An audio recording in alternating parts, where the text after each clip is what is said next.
Parlons de quelque chose qui reste souvent caché sous des couches de mythes, de tabous et de malentendus, l'orgasme féminin. On a tous entendu des conseils, des techniques ou des affirmations, mais il existe un secret fondamental que beaucoup ignorent.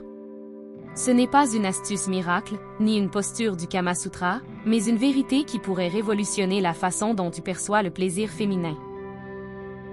1. L'orgasme féminin. Bien plus qu'une simple stimulation physique.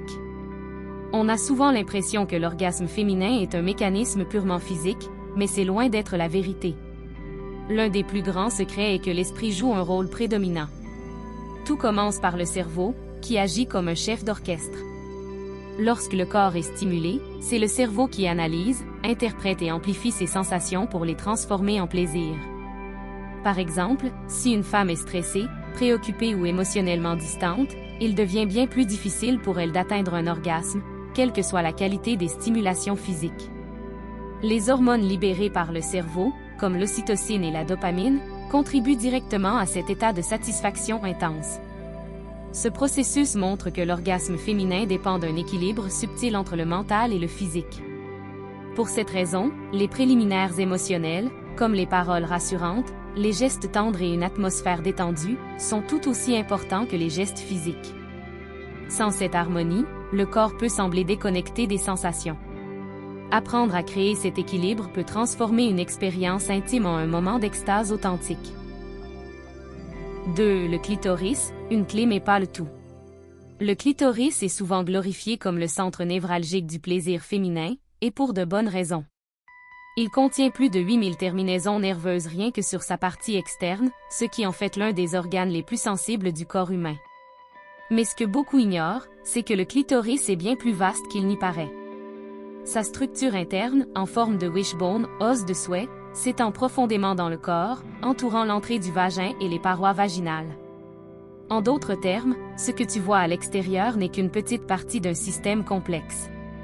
De plus, le clitoris est connecté à d'autres zones sensibles du corps, comme les lèvres et les seins, qui peuvent intensifier le plaisir lorsqu'elles sont stimulées ensemble.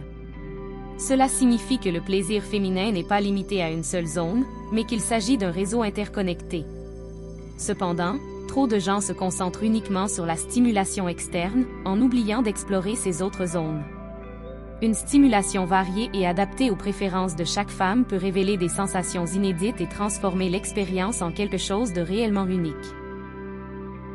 3. L'orgasme n'est pas une finalité. Beaucoup pensent que le but ultime d'un rapport sexuel est l'orgasme, mais cette mentalité peut être contre-productive. Lorsque tu te concentres uniquement sur le résultat, tu peux involontairement passer à côté de tout le plaisir qui se trouve sur le chemin. En réalité, l'orgasme féminin est souvent le fruit d'un processus où chaque moment compte. Ce processus inclut les caresses, les baisers, les regards et les mots échangés, qui créent une montée progressive du plaisir. La pression de devoir atteindre un orgasme peut en réalité inhiber le corps et l'esprit. Plus tu te forces à y parvenir, plus cela peut sembler hors de portée. En revanche, lorsque tu lâches prise et que tu te concentres sur les sensations du moment, ton corps a plus de chances de répondre naturellement. Parfois, il peut même arriver que l'orgasme ne se produise pas, mais que l'expérience soit tout de même profondément satisfaisante. Cela montre que l'intimité n'est pas seulement une question de performance, mais aussi de connexion et de partage authentique. 4. Le mythe de l'orgasme vaginal. Le mythe selon lequel un orgasme réel passe par la pénétration est l'une des idées les plus persistantes et les plus fausses sur la sexualité féminine.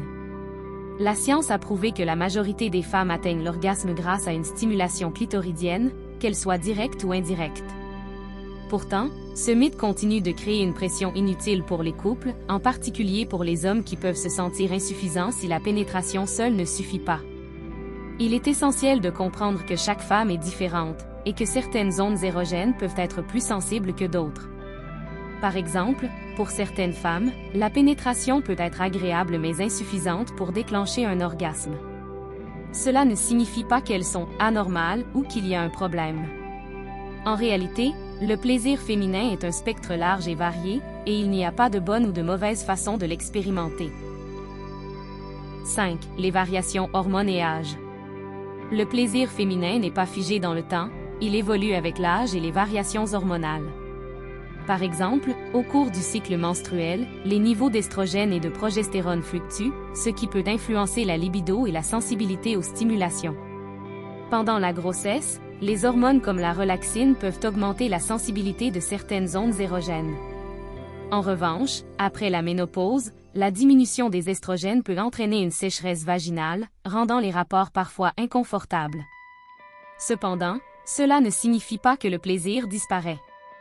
Avec des solutions adaptées, comme des lubrifiants ou des exercices du plancher pelvien, il est possible de continuer à profiter pleinement de sa sexualité. En outre, certaines femmes découvrent que leur libido augmente avec l'âge, car elles se sentent plus en confiance et plus à l'aise avec leur corps. L'important est d'apprendre à écouter son corps et à s'adapter à ses besoins. 6. La communication est primordiale. Enfin, le plus grand secret de l'orgasme féminin réside dans la communication. Trop souvent, les couples hésitent à parler de leurs envies, de leurs besoins ou de leurs insécurités par peur de jugement ou de rejet. Mais sans une communication ouverte et honnête, il est presque impossible d'atteindre une véritable connexion. Cela peut inclure des discussions sur ce qui fonctionne, ce qui ne fonctionne pas, ou même sur des fantasmes que l'on aimerait explorer. Lorsque les partenaires se sentent en sécurité pour s'exprimer, ils peuvent mieux comprendre ce dont l'autre a besoin pour se sentir bien. De plus, la communication ne se limite pas aux mots, les gestes, les regards et les réactions du corps en disent long. Apprendre à écouter ces signaux non-verbaux peut également enrichir l'expérience. Avec ces vérités en tête, il devient clair que l'orgasme féminin est un mélange complexe de physique, d'émotion et de mental. En explorant ces aspects avec curiosité et respect, tu peux non seulement améliorer ta vie intime, mais aussi renforcer la connexion avec ton ou ta partenaire.